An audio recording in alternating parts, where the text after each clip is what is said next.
السلام علیکم دوستو، کیسے ہیں آپ؟ سلطان العارفین حضرت سلطان باہو رحمۃ اللہ علیہ کا موجودہ مزار مبارک تیسری جگہ پر واقع ہے۔ یہ جو آپ مزار مبارک دیکھ رہے ہیں اس کی تعمیر 1336 میں ہوئی۔ یہ ضلع جنگ کی تحصیل شورکوٹ بستی موضع سلطان باہو میں واقع ہے۔ سلطان العارفین شاہ جہاں اورنگزیب عالمگیر کے زمانے میں سن 1039 میں پیدا ہوئے۔ آپ کا وصال مبارک 1102 میں ہوا، یوں آپ کی عمر 63 برس رہی۔ آپ رحمت اللہ علیہ ہمیشہ شہرت اور ظہور سے کوسوں دور بھاگتے رہے۔ آپ کی زندگی کے اصلی حالات بالکل مخفی اور پوشیدہ ہیں، اور آپ کے حقیقی حالات معلوم کرنے کے لیے ہمارے پاس سوائے آپ کی تصنیفات اور کتابوں کے اور کوئی ذریعہ نہیں ہے۔ آپ نے اپنی گمنامی میں اس قدر مبالغہ اور غلو فرمایا کہ اپنے جسم کے علاوہ اپنی قبر کو بھی شہرت اور ظہور سے بچایا۔ یہی وجہ ہے کہ ابتدا میں آپ کا مزار مبارک مٹی کی ایک قبر پائی گئی، چنانچہ نہ اس پر کوئی عمارت تھی اور نہ کوئی روضہ وغیرہ بنایا ہوا تھا، لیکن اللہ تعالیٰ کو آپ رحمت اللہ علیہ کا ظہور منظور تھا، اور تمام جہانوں میں آپ کے عرفان کا فیضان رواں دواں ہونا مقدر ہو چکا تھا۔ اس لیے آپ کے اس ظہور کے آثار اور اسباب بھی قدرت نے عجیب و غریب طریقے پر ظاہر فرمائے۔ شروع میں دریائے چناب کنارے پرانے زمانے کا ایک قلعہ کہرگاں کے نام سے کچی اینٹوں کا ایک شکستہ حال قلعہ ہوا کرتا تھا۔ اس کے اندر چند دیگر قبروں کے ہمراہ آپ رحمت اللہ علیہ کی قبر بھی موجود تھی، جس کا کسی کو پتہ و نام و نشان تک نہ تھا۔ یہ قبریں کن لوگوں کی ہیں اور یہاں کس نے اور کب بنائی ہیں؟ ان دنوں دریائے چناب اس قلعے کے بہت قریب آ گیا تھا، اور اس قلعے کا بما ان قبروں کے دریا برد ہو جانے کا خطرہ تھا۔ چنانچہ ایک رات وہاں قریب ہی ایک گاؤں میں ایک سید صاحب جن کا نام گل شاہ تھا، ان کو خواب میں آپ رحمت اللہ علیہ نے اپنی قبر کا پتہ دیا اور کہا کہ گل شاہ، میرا نام فقیر باہو ہے، دریا قریب آ پہنچا ہے اور چند دنوں میں اس قلعے کا بما ان قبروں کے صفایا ہو جائے گا۔ اٹھ اور مجھے یہاں سے نکال کر کہیں محفوظ جگہ میری قبر بنا دے۔ سید صاحب کو جیسا کہ باطنی طور پر خواب میں ارشاد ہوا، آپ نے چند جاننے والوں کو ساتھ لے کر اس قلعے کے اندر گئے، اور اس قبر کو جس کا حضرت سلطان العارفین نے خواب میں بتا دیا تھا کھودا گیا، لیکن اس میں سے آپ رحمت اللہ علیہ کے جسد مبارک کا کوئی سراغ نہ ملا۔ آخر سید صاحب نے قبر بند کی اور اداس ہو کر گھر واپس چلے آئے۔ جب سید صاحب رات کو سوئے تو پھر آپ رحمت اللہ علیہ نے اسے خواب میں فرمایا کہ اے گل شاہ، ہمارا جسم تم کو نہیں ملے گا، بلکہ تم ایک صندوق یا تابوت بنا کر رات کو اسی کھودی ہوئی قبر کے قریب چھوڑ جانا، اور صبح کو جب تم یہاں آؤ گے تو اس تابوت کو ہمارے جسم سے بھاری اور وزنی پاؤ گے، پھر اسے کھولے بغیر ہی کسی محفوظ جگہ لے جا کر دفن کر دینا۔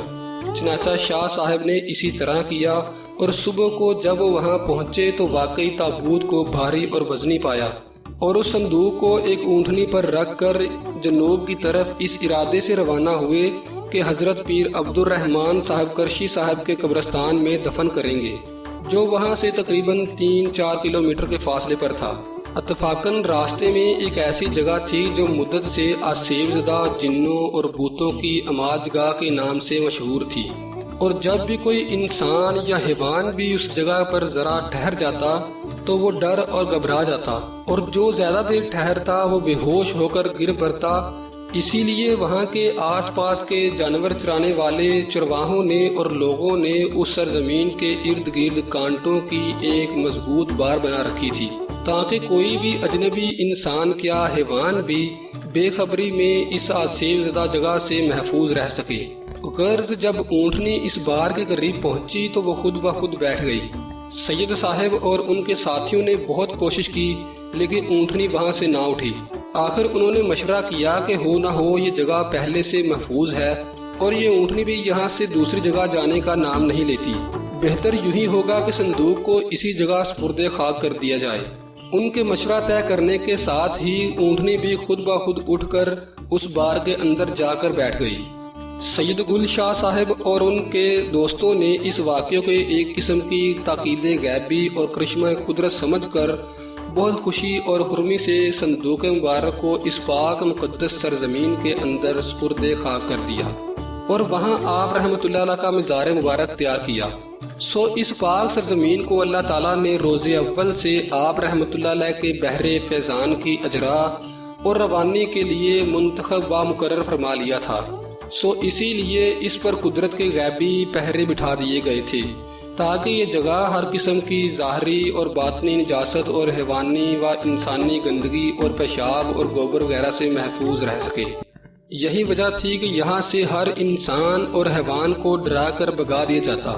غرض یہاں اس نوری چشمہ فیض کا اجرا اور ابتدا اسی طرح ہوا، جو بعد میں بڑھتے بڑھتے ایک دریائے ناپید کنارہ بن گیا۔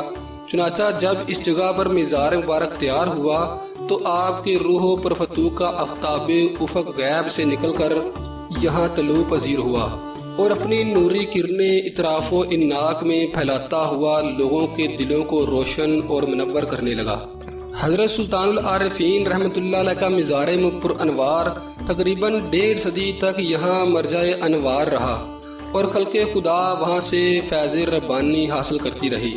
پھر دریائے چناب بالکل قریب آ گیا اور ایک دفعہ پھر یہ خطرہ لاحق ہوا کہ کہیں اس کی روانی اور سیلاب مزار مقدس کو نقصان نہ پہنچائیں۔ پھر تاکید ربانی خلق خدا کی شامل ہوئی اور بارگاہ خداوندی سے سلطان نور محمد رحمۃ اللہ علیہ کو القاء ہوا کہ مزار مبارک کو وہاں سے موجودہ مقام پر منتقل کریں، اور اب یہ موجودہ مقام جہاں حضور کا مزار مبارک ہے گویا تیسرے مقام پر ہجری 1336 میں تعمیر ہوا۔